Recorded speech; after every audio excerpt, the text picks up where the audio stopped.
So I just finished installing the intake. Pretty easy, it didn't come with any instructions. This is the cover, I'm not going to run with it yet. I want to see more poofy sounds. Has a little part to slip in there. It attaches. This one doesn't have it, so it's just kind of sitting on there. I'm going to ask if I can get another one.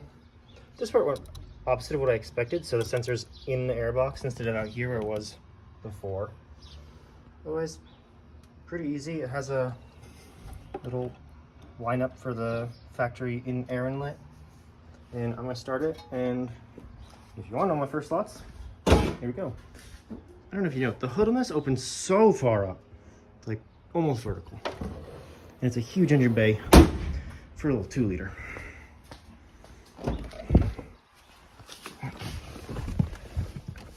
Okay, so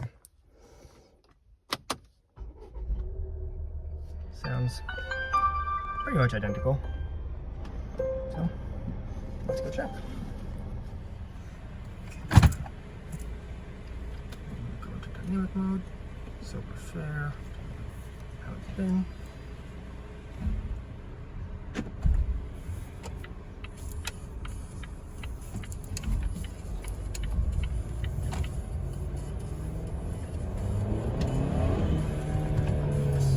Much better.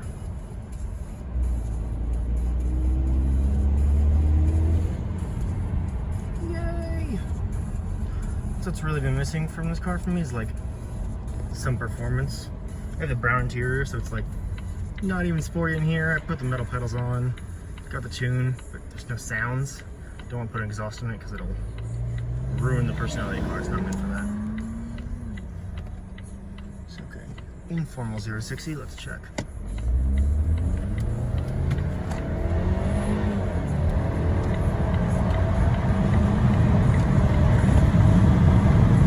You guys probably can't hear, but gave a little puff. I have window open, try to make it easier for me to hear. I'll close it for this one. And let's turn off traction control. Okay, do U-turn first. Nobody behind, we can stop. And go.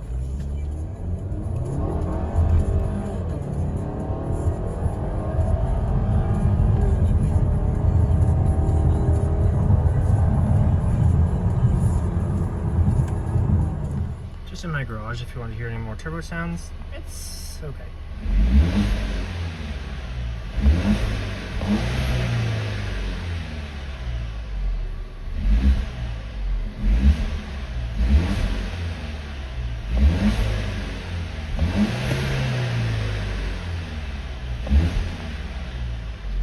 And the car's limited to about 4,000, so can't go above that.